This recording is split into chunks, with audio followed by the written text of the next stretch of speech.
um domingo, por mais um dia que podemos cultuar o teu nome. Pedimos que o Senhor guarde todos aqueles que não puderam vir e transmita a tua palavra até eles em casa. Pedimos que o Senhor esteja presente no culto e na direção dele, meu Deus.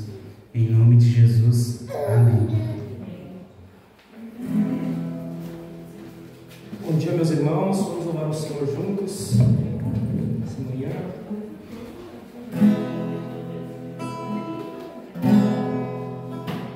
O único que é digno de receber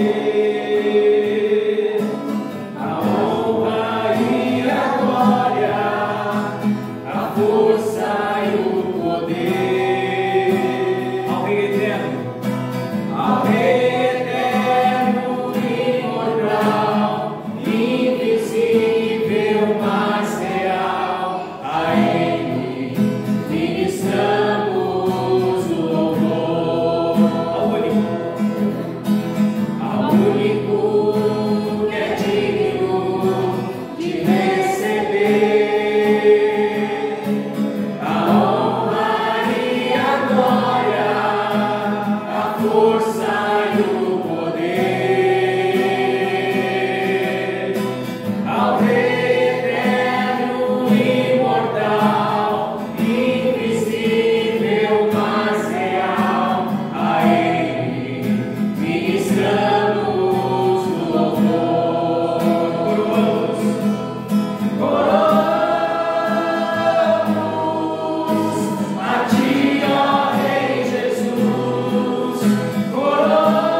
a ti, ó Rei Jesus.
seja engrandecido, o Deus da minha vida.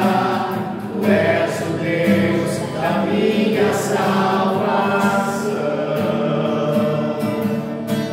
Tu és a minha rocha e a minha segurança. Meus lábios sempre te exaltarão. Aleluia,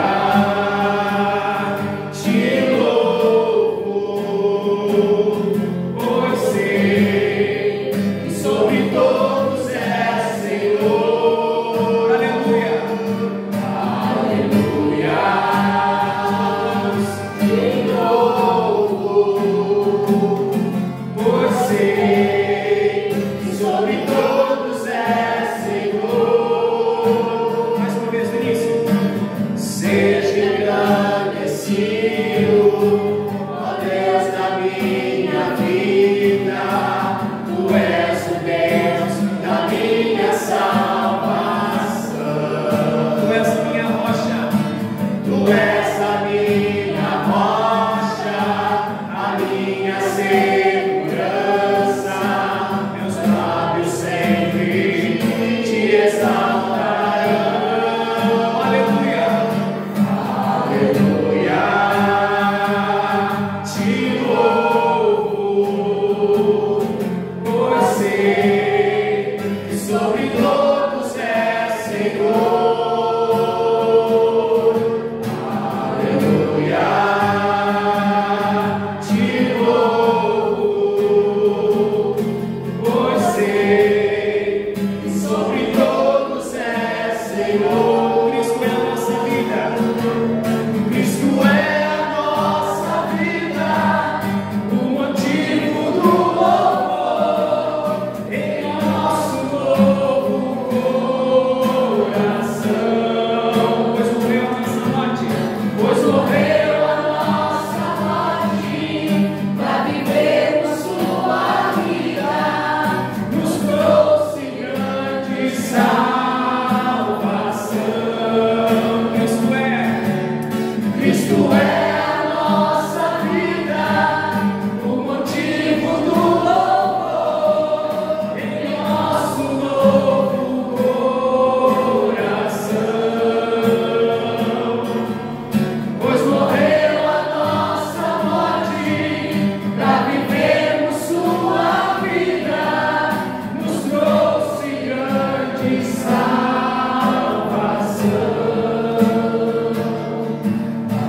Aleluia, te louvo, pois sei que sobre todos és Senhor. Aleluia, te louvo, pois sei que sobre todos és Senhor. Vai encerrar. Aleluia, te louvo, pois sei que sobre todos és Senhor. Amém.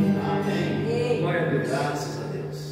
Graças a Deus. Meus irmãos, vamos fazer um intervalo para nós fazermos a recitação do catecismo, da resposta do catecismo juntos. Hoje a gente vai ler a pergunta número 29. É 29. E a pergunta número 29, eu faço a leitura e daí nós temos todos juntos a resposta. Pergunta 29, Catecismo Nova Cidade, diz o seguinte: como podemos ser salvos? E a resposta: somente pela fé em Jesus Cristo e por sua morte substitutiva e de expiação sobre a cruz. Ainda que sejamos culpados de desobedecer a Deus e sejamos ainda inclinados ao mal, Deus, sem nenhum merecimento nosso, mas somente por pura graça, imputa-nos a perfeita justiça de Cristo, quando nos arrependemos e cremos nele. Amém. Glória a Deus. Vamos louvar o Senhor mais uma vez.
Senhor, nós te glorificamos, te exaltamos, te bendizemos. Obrigado, Senhor, por esse dia, pelo domingo, porque hoje é domingo. Nós te exaltamos, nós te glorificamos de todo o nosso coração. Amém. Podem sentar, meus irmãos, e eu quero convidar vocês, meus irmãos, para lermos o Evangelho de Mateus, no capítulo 9. Evangelho de Mateus, capítulo 9, verso 9. Hoje, nós encerramos a série, né, que a gente estava vendo sobre os salmos de romagem, os salmos dos degraus, e hoje nós vamos iniciar, né, eu e os pregadores da capela, uma outra série. Esse domingo que vem eu vou iniciar a série, depois o William, o Jean, o Gordon e os nossos pregadores vão desenvolver, né, as demais pregações, que serão 12 no total. E o nome da série é Jesus Encontra. Então nós teremos 12 pregações sobre esse tema, Jesus Encontra. Então serão 12 encontros de Jesus narrados, né, nos evangelhos de Mateus, Lucas e João. Marcos ficou de fora. Mas 12 encontros. Então, a partir de narrativas dos evangelhos sobre os encontros de Jesus com personagens que são personagens conhecidos nossos. E hoje nós vamos começar essa série com o encontro de Jesus com Mateus. Jesus encontra Mateus e o chama. Isso está então em Mateus capítulo 9, versículo 9 até o 13, que diz assim: partindo Jesus dali, viu um homem chamado Mateus, Lucas fala Levi, né? Chamado Mateus, sentado na coletoria, e disse-lhe: segue-me. Ele se levantou e o seguiu. E sucedeu que, estando ele em casa à mesa, muitos publicanos e pecadores vieram e tomaram lugares com Jesus e seus discípulos. Ora, vendo isso, os fariseus perguntavam aos discípulos: por que come o vosso mestre com os publicanos e pecadores? Mas Jesus, ouvindo, disse: os sãos não precisam de médico, e sim os doentes. Ide, porém, e aprendei o que significa: misericórdia quero e não holocaustos, pois não vim chamar justos, e sim pecadores ao arrependimento. Amém. Irmãos, esta série ela tem por objetivo narrar os encontros de Jesus com esses personagens, e ao mesmo tempo destacar as nossas doutrinas, né? As doutrinas da graça, as doutrinas que a gente crê, a nossa fé. Aliás, essa semana, espero que vocês acompanhem, né? Os devocionais são, nas próximas semanas, sobre os 5 solas. Então vou repetir eles, né? Vou repetir. Essa semana, hoje eu concluí a semana com somente a Deus seja a glória. Amanhã vamos começar novamente com só a Escritura. E assim, por várias semanas vamos fazer devocionais semanais sobre esse tema. Então, meus irmãos, Jesus encontra Mateus e o chama. Jesus chama os discípulos, e esses discípulos, eles são também, né, digamos assim, arquétipos, né, de cada um de nós. Então Mateus, ele representa, além de ele ser um personagem chamado por Jesus, e Mateus era aquele personagem, né, que ele aparece pouco, ele não é um protagonista como Pedro, como João, como Tiago. Mateus, a gente sabe que ele é um coletor de imposto, né? Ele não é tão destacado assim como Zaqueu, né? O Mateus era mais discreto. Zaqueu fazia a mesma coisa, mas me parece que o Zaqueu era uma espécie de capanga, né, da máfia, aquele que ia de casa em casa cobrando. Mateus ficava numa banca, né, uma espécie de escritório, para receber então o pagamento dos impostos. Me parece que Zaqueu ele era aquele mais malandro, ele ia atrás, ia atrás, cobrava propina, essas coisas todas. Então, há uma diferença, apesar da mesma função, né, Zaqueu e Mateus, mas Mateus ele era um cara mais íntimo. Zaqueu era um capanga, né, do imperador, dos chefes lá. Mas Mateus ele é um cara, ele não é um protagonista nos evangelhos, ele é discreto, mas o primeiro evangelho, o maior, é com ele que escreve o evangelho. E ele é chamado por Jesus. E eu quero destacar então, meus irmãos, 4 pontos importantes, doutrinários e também narrativos sobre isso. Em primeiro lugar, meus irmãos, notem aqui a soberania do chamado. Jesus viu. A implicação doutrinária é esta: a iniciativa sempre é divina. É Jesus que chama. Então aqui nós temos a soberania do chamado. Jesus viu, Mateus. O texto, ele diz, né, Jesus, partindo dali, viu um homem chamado Mateus. Assim como ele viu Zaqueu também, né? Só que Mateus estava sentado numa cadeira, né, um banco, sei lá. Jesus viu Mateus. Zaqueu havia subido no árvore. Mas notem a soberania do chamado. A iniciativa sempre é divina. A iniciativa nunca é humana. E aqui nós temos então o que nós conhecemos como chamado irresistível da graça de Deus, ou seja, a escolha soberana de Deus. Mateus não buscava Cristo, ele não estava atrás de Cristo, ele estava sentado, ele estava trabalhando, ele não estava buscando, ele não estava atrás, ele não foi a uma igreja, ele estava trabalhando e Jesus o buscou. E este olhar de Cristo é a manifestação da eleição soberana de Deus, independente de qualquer mérito humano. Veja de novo, Jesus viu Mateus. E aqui a doutrina da eleição, ela resplandece, ainda que discretamente, afirmando o seguinte: não é o ser humano que busca Deus, mas é Deus que vê e chama o ser humano à salvação. Porque a conclusão é muito clara: se nós buscássemos, o ser humano que busca, ele vai buscar religião, ele vai buscar algo que o complete, algo, né, é como o casamento. A pessoa que quer casar vai buscar alguém que o complete, alguém que combine com ela mesma. Quando a gente busca uma religião, nós vamos buscar o quê? Nós vamos buscar uma religião que combine com a gente. Provavelmente, tá? Se eu fosse buscar uma religião, hoje, eu ia buscar aquela chamada religião secular, a espiritualidade secular. Mas não fui eu que fui buscar, foi Deus que me buscou, foi Ele que me cativou. Assim como te cativou, assim como te chamou.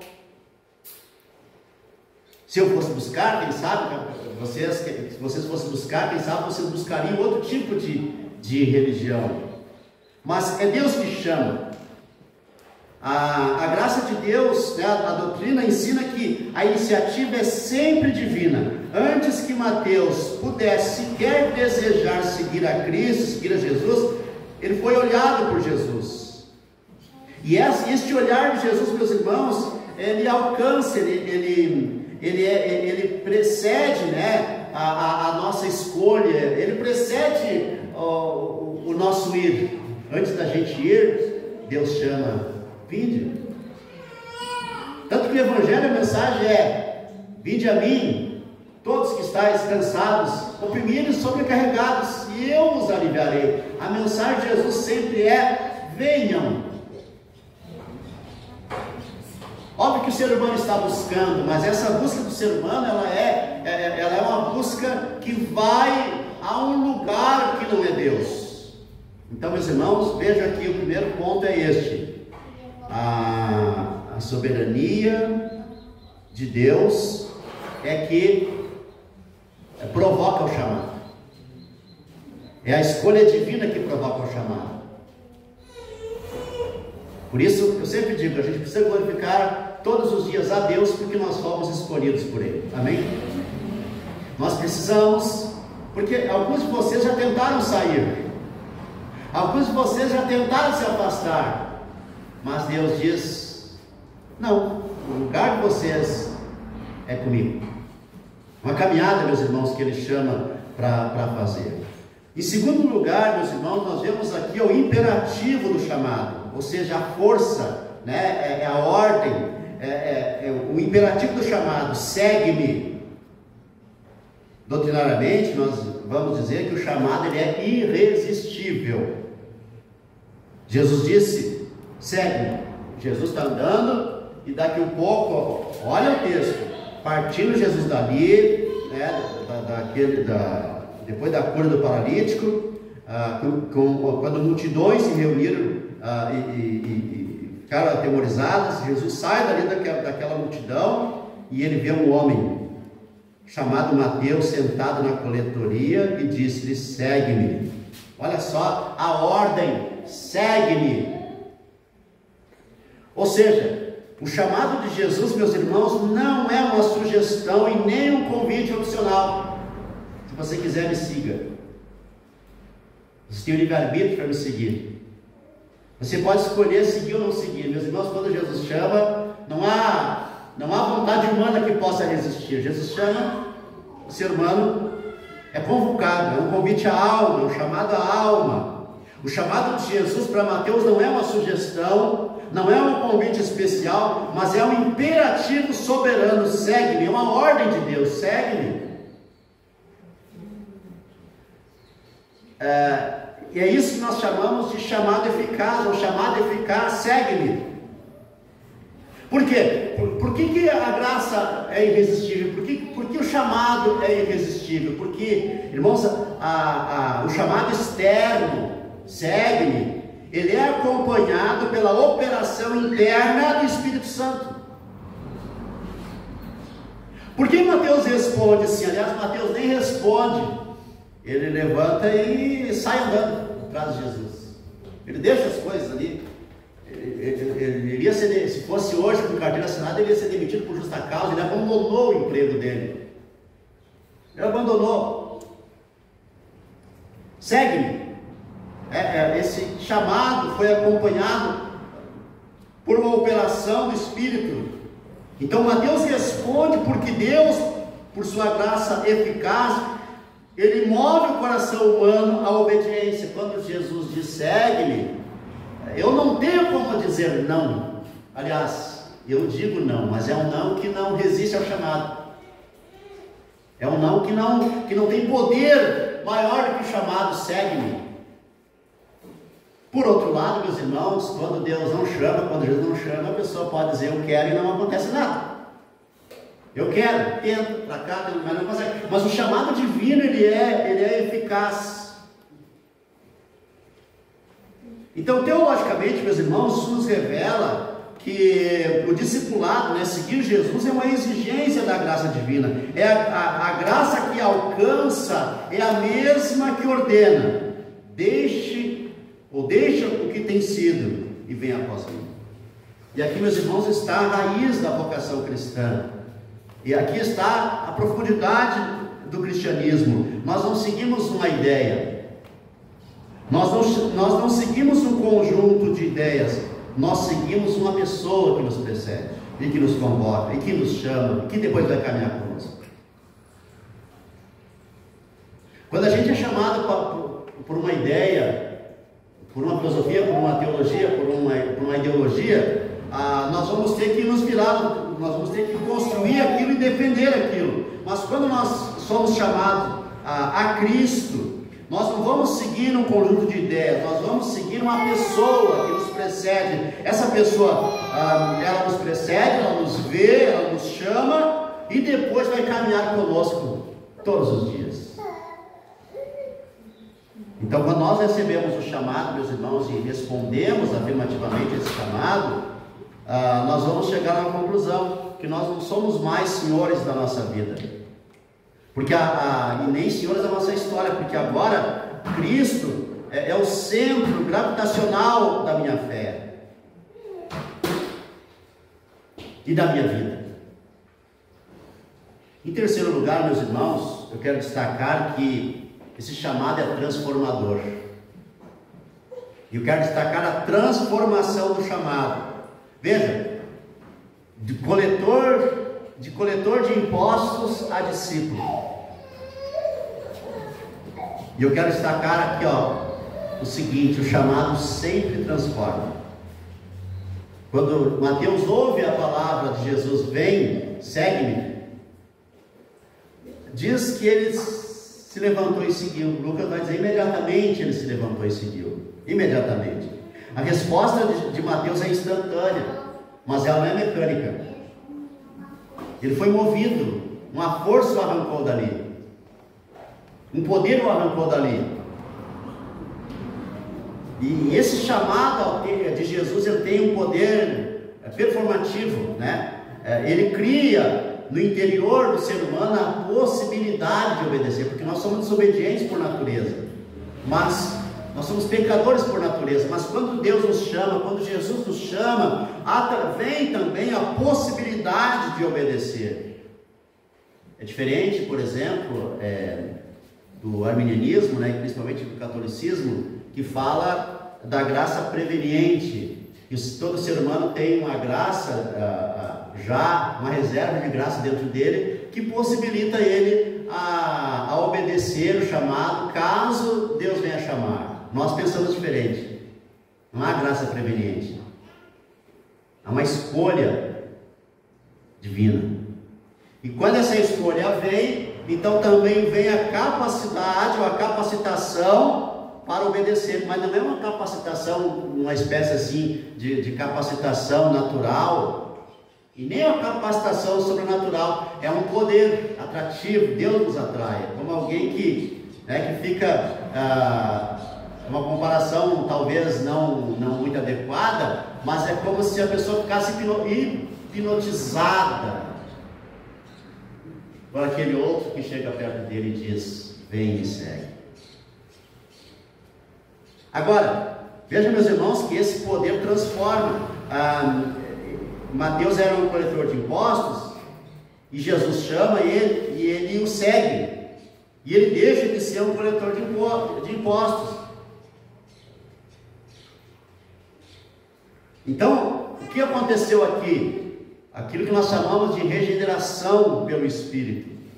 Ao levantar-se, Mateus não age por vontade própria, mas como fruto de um homem regenerado. A nova vida que o Espírito gerou nele, soberanamente no coração dele, o matou para o pecado, o matou para a velha vida, e ele passou a seguir a Cristo.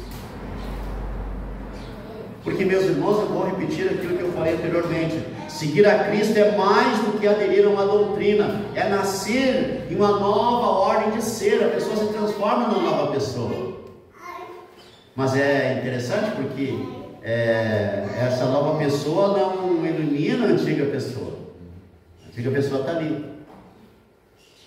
É mais ou menos, meus irmãos, né, quando a gente tem um arquivo no computador e a gente aciona, né, um arquivo novo,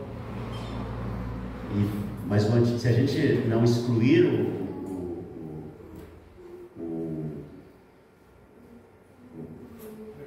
o arquivo velho, ele vai ficar ali, né? Ele vai ficar ali. E é interessante também que, se você tem um arquivo velho, tá? Um arquivo velho, e baixa um novo, ou faz um novo, ele fica ali bem no topo, né? E quanto mais vocês vão colocando novos, mais os antigos vão ficando lá para o fundo. Se você não lembra o nome do arquivo, vai ter que procurar. Eu tenho um arquivo de sermões muito antigo, desde 2007, 2008, por aí. E outro dia eu pensei, eu troquei de computador já umas 3 vezes e eu acho que perdi. Aí outro dia, casualmente, eu vi lá eu sou meio burrinho nisso, eu vi lá um íconezinho lá, abrir. Aí eu coloquei lá no abrir, ok, digite o nome do arquivo. digitei lá o nome do sermão. Estava lá, gente. Eu digo, olha que legal. E aí ele volta a ficar no topo. Então esse é o cuidado da bela natureza, né? Que ela está lá em algum lugar. Se vocês provocarem, ela vai voltar. E vai ficar no topo, né? Meus irmãos, mas a regeneração espiritual, ela não elimina o que a gente era. Ela suplanta o que a gente era. Tem um cântico, né? Recebi um novo coração do Pai. Coração regenerado. Como fruto desse novo coração, eu recebo a paz de Cristo. Aí já fica meio que gosta, né? Te abençoa, meu irmão, essas coisas todas. Mas está lá. O novo coração, meus irmãos, ele é uma potência que nós temos, que substitui o antigo, mas o antigo ainda até a ressurreição, meus irmãos, ele vai estar lá. Mas isso não impede a nossa salvação. Isso não impede a nossa salvação. Porque Jesus salvou pecadores, e não santos, é o meu ponto a seguir. E aqui que está o quarto ponto. A missão do chamado. Misericórdia e não sacrifício. Porque tanto o chamado quanto a missão é uma manifestação da graça divina. E aí nós temos aqui a reação, né? Tanto Mateus quanto Zaqueu, depois que eles são chamados, Jesus vai fazer o quê? Jantar na casa deles. Jesus chama, ele diz sim. Para Zaqueu ele diz, me convém pousar, não apenas jantar, mas pousar em tua casa. Provavelmente Mateus também. Jesus vai dizer, né, olha, vou jantar na tua casa e depois vou dormir lá. Mas aí os fariseus, no verso 11, assim, ó, vendo isso, perguntavam aos discípulos, porque come o vosso mestre com publicanos e pecadores? Porque Mateus era um publicano e era um pecador. E Jesus, ouvindo isso, verso 12, respondeu, não necessitam de médicos sãos, e sim os enfermos. E depois aprendei o que significa misericórdia, querem não sacrifícios, porque eu não vim chamar justos, mas pecadores. Lucas vai acrescentar, ao arrependimento. A resposta dos fariseus revela, meus irmãos, uma religião centrada em méritos, como a maioria de nós gostaríamos.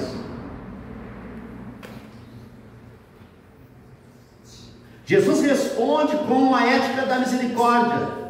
E teologicamente, meus irmãos, este é o coração do Evangelho. Deus se inclina para os doentes, para os quebrados, para os impuros, para os pecadores. Cristo não veio, meus irmãos, premiar justos. Ele veio para salvar pecadores. E a resposta dos fariseus é o contrário. Eles ficam espantados. Como que um Messias, alguém que se diz Salvador, vai almoçar, vai jantar, vai frequentar a casa de um pecador? É justamente isso que Jesus faz. Este é o chamado, meus irmãos. O chamado tanto o chamado é misericórdia, quanto a missão é uma manifestação da graça divina. Indo para o final, o chamado de Mateus não é apenas a história de um homem. Ela também simboliza o nosso próprio chamado e a nossa própria vida com Deus, com Jesus. Ou seja, assim como Mateus, nós fomos vistos antes de vermos. Assim como Mateus, nós fomos chamados antes de escolhermos. Assim como Mateus, Jesus nos diz, venha, antes da gente ter ido. Assim como Mateus, Jesus diz, creia, antes de eu ter crido. Assim como Mateus, Jesus disse, seja salvo antes de eu ter sido salvo. Assim como Mateus, Jesus diz, nasça de novo antes de eu querer ser uma nova pessoa. Assim como Mateus, Jesus diz,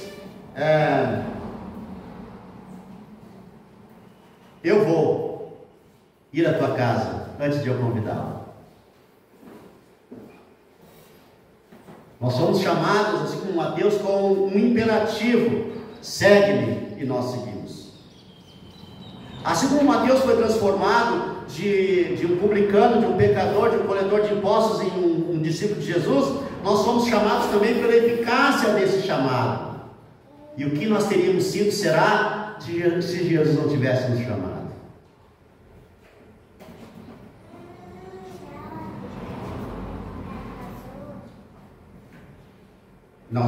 E assim como Mateus, nós somos enviados a viver segundo essa lógica da misericórdia, quando ele diz: eu chamei Mateus e eu quero agora misericórdia e não quero sacrifício. Eu não quero que vocês sejam simplesmente religiosos, ele diz, eu quero que você seja um seguidor, alguém que imite o meu chamado. E para finalizar, meus irmãos, eu quero destacar aqui também algumas coisas que é importante para nós, à luz da doutrina que a gente crê. Em primeiro lugar, Jesus viu onde nós estávamos, quem nós éramos, e foi por isso que Ele nos chamou. Mateus estava na coletoria, num lugar impuro, num lugar mal visto.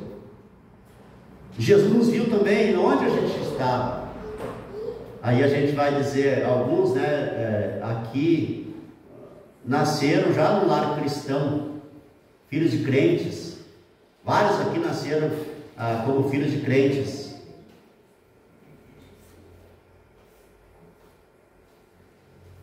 Mas filho de crente, tem um privilégio, ele já nasce, digamos assim, salvo, batizado, ele já nasce membro da igreja, ele já nasce, pelo menos no nosso caso, confessando Jesus como Salvador, tomando ceia.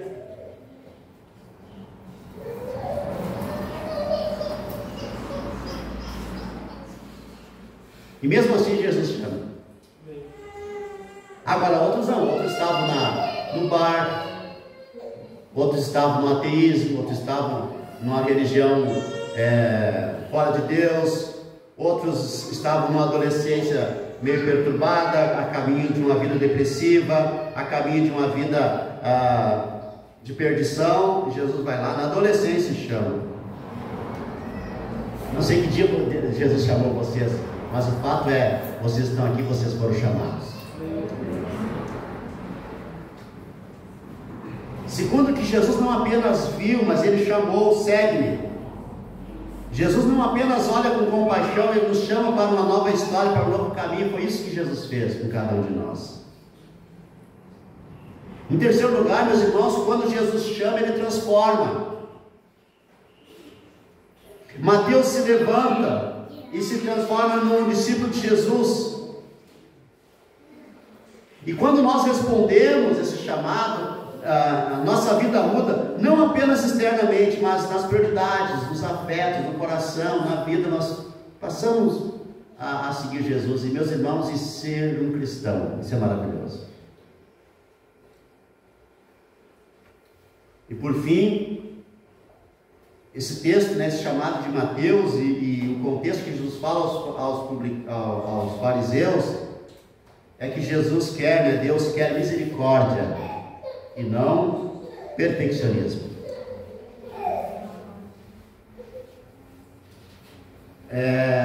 Apesar, meus irmãos, que alguns acham que a gente entende que a gente é salvo de qualquer maneira,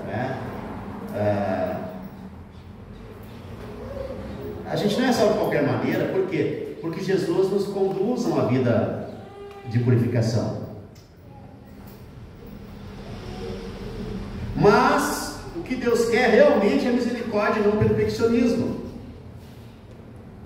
Ele quer corações rendidos, não performances perfeitas. Nós não precisamos estar prontos, nós precisamos estar dispostos a seguir. A gente não precisa ser perfeito para ser salvo, a gente precisa estar disposto a seguir, a gente precisa estar no caminho. A gente precisa estar no caminho, porque caso contrário, meus irmãos, quando a gente pecar, a gente vai achar que a gente não presta mais.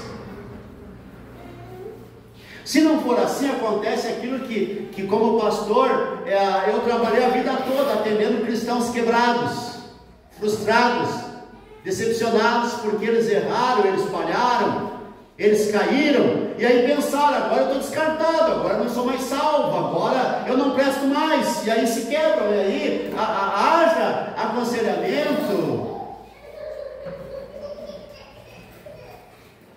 Mas eu quero dizer para vocês que, mesmo que aquilo que o apóstolo João diz, esse é o versículo proibido dos pastores: filhinhos, eu vos escrevo para que não peques, mas se alguém pecar, nós temos advogado. Esse é um versículo proibido. É um versículo proibido. Se alguém pecar, temos advogado. Porque isso poderia o Vaticano ter escondido, né? Sabe aquela teoria da conspiração, que o Vaticano tem documentos escondidos, sei o que. Pois é, isso poderia estar, né? Alguns gostariam que isso ficasse escondido lá, que essa possibilidade de pecar e ter um advogado. Irmãos, que tipo de cristãos eu sempre fui contra gabinete pastoral. Aliás, outro dia vi um pastor, eu nem gosto muito, mas aquele lá eu concordei, o Anderson Silva, que falou que o gabinete pastoral é uma doença pastoral, coisa do tipo, né? Mas que tipo de cristão eu mais atendi nos meus aconselhamentos? Cristãos adoecidos porque pecaram, porque não foi ensinado para eles essa questão do chamado eficaz. E eu quero dizer para vocês aqui, não pequem. É o apóstolo João que diz: não pequem, mas se vocês pecarem, nós temos advogado, nós temos a possibilidade do arrependimento. Não pequem, não é para pecar, mas se pecar, ainda assim nós não vamos ser descartados por ele. Alguns aqui tiveram seus deslizes, seus pecados, mas Jesus chamou, não de volta, mas manteve o chamado. Amém? Ele não chamou outra vez, ele manteve o mesmo chamado inicial. O dia que você ouviu "segue-me" e você seguiu, ele nunca mais deixou de ser o teu Salvador. E por isso você é um salvo. Amém? Vamos ficar em pé. Graças a Deus.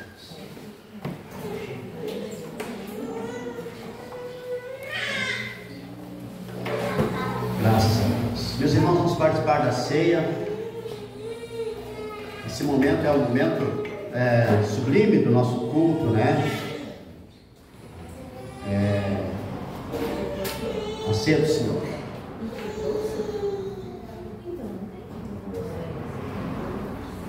Graças a Deus.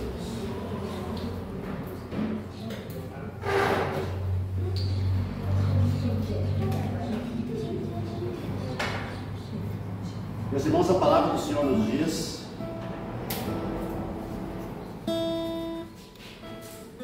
a palavra do Senhor diz que o Senhor Jesus, na noite que foi traído, tomou o pão e, tendo dado graças, o partiu e disse: este é o meu corpo que é dado por vós, façam isto em memória de mim. Por semelhante modo, também depois de haver ceado, tomou o cálice, dizendo: este cálice é a nova aliança do meu sangue, façam isto em memória de mim.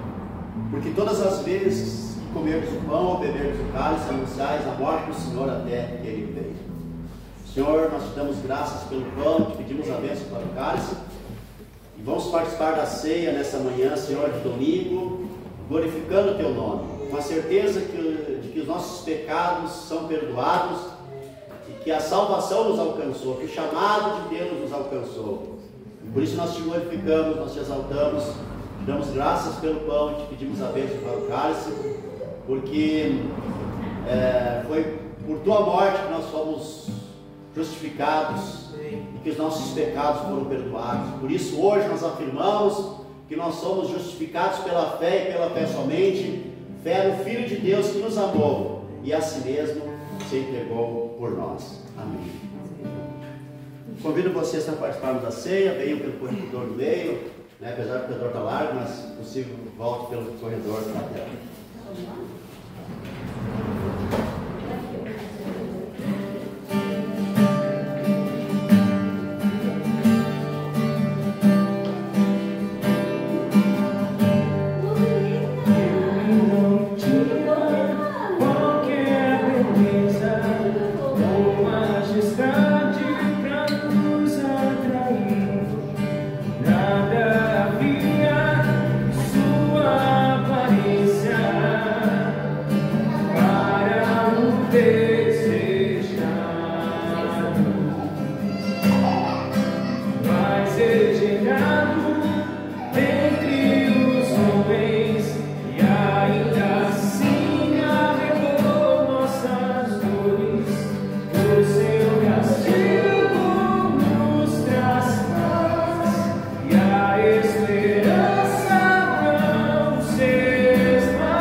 Misericórdia.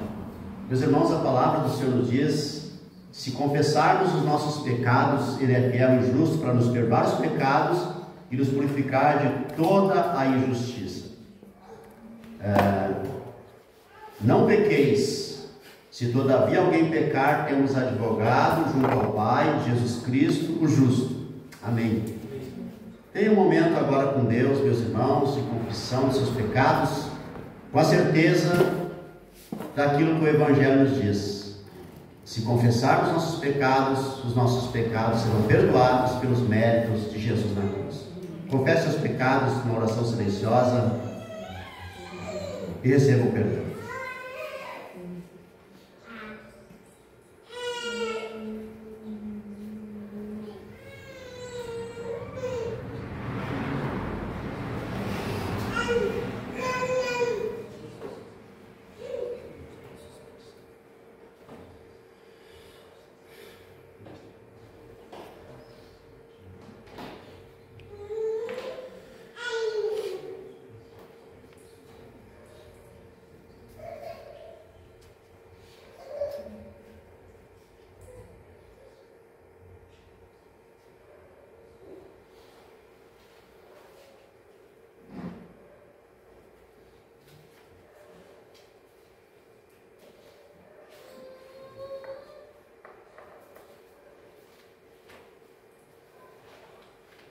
Amém.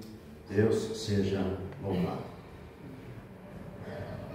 Nossos pecados são perdoados pelos méritos do nosso Senhor Jesus Cristo na cruz. Antes de comermos o pão e bebermos o cálice, recitem comigo, meus irmãos, o credo apostólico, a nossa declaração de fé, a fé da igreja, a fé dos cristãos, a nossa fé. Recitem comigo. Creio em Deus, Pai Todo-Poderoso, Criador do céu e da terra. Creio em Jesus Cristo, seu único Filho, nosso Senhor, o qual foi concebido por obra do Espírito Santo. Nasceu da Virgem Maria, padeceu sob o poder de Pôncio Pilatos, foi crucificado, morto e sepultado. Desceu ao inferno, ressurgiu dos mortos ao terceiro dia, subiu ao céu, está sentado à direita de Deus Pai Todo-Poderoso, de onde há de vir para julgar os vivos e os mortos. Creio no Espírito Santo, na Santa Igreja Católica, na comunhão dos santos, na remissão dos pecados, na ressurreição do corpo, na vida eterna. Amém. Graças a Deus. Comam o pão, meus irmãos, em nome de Jesus.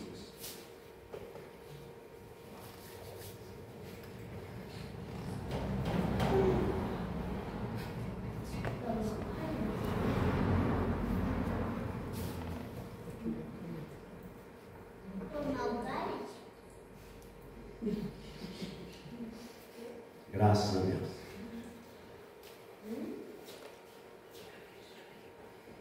Bebam, meus irmãos.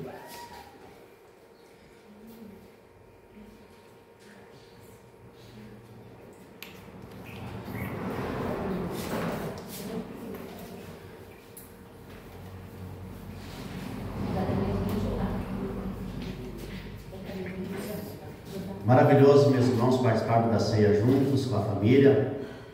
E nossas crianças participam juntos, né? E eu achei tão... Agora o Judá falou tomar o cálice, né? E semana passada eu estava pregando aqui sobre a morte de Jesus. E o Judá, já no final da pregação, ele diz: tio Rogério, né? Se Jesus morrer em nossos corações, a gente morre também. É mais ou menos isso que ele falou, né? E crianças, e eu estava ali, né? Parecia totalmente distraído, mas absorvendo a palavra. É importante as crianças participarem, meus irmãos, do culto, da ceia. Que maravilha, que maravilha. Olhem comigo, meus irmãos, a oração do Senhor, o Pai Nosso. Pai nosso que estás nos céus, santificado seja o teu nome. Venha o teu reino, faça-se a tua vontade, assim na terra como no céu. O pão nosso de cada dia dá-nos hoje, e perdoa-nos as nossas dívidas, assim como nós temos perdoado aos nossos devedores. E não nos deixes cair em tentação, mas livra-nos do mal, pois teu é o reino, o poder e a glória para sempre. Amém. Senhor Deus eterno, muito obrigado pelo nosso culto. Louvamos ao Senhor, bendizemos ao Senhor e glorificamos ao Senhor. Que o Senhor nos dê uma semana abençoada. Abençoa, Senhor, a cada um, cada casa, cada família. Que haja provisões, Senhor. Todos nós precisamos de provisões. A igreja precisa de provisões essa semana, na virada do mês também. E que o Senhor envie as provisões. Ó Deus, em nome do nosso Senhor Jesus Cristo, envia as provisões que cada um precisa, Senhor. Pois o nosso Deus é um Deus de provisões, é um Deus provedor. Dá saúde a cada um, abençoa nossos filhos, nossas crianças, e que o nome do Senhor seja glorificado. Louvamos ao Senhor. Amém. Amém. Hoje eu quero dar graças a Deus também no final do culto, porque nasceu o Heitor, né? Mais um bebê para a nossa coleção. Nossa coleção de bebês. O Heitor, filho do Charles e da Priscila, né? Ficamos muito felizes, estava sendo aguardado e com certeza já é muito amado, assim como a gente ama, né, o Charles e a Priscila. Então damos graças a Deus pelo Heitor que nasceu. Logo vai estar aqui com a gente, vai ser, Deus quiser, batizado, né? E vamos amar mais o bebê que daqui a pouco vai estar aqui também com barulho, ouvindo e participando da ceia. Que glória! Meus irmãos, antes de encerrar, aliás,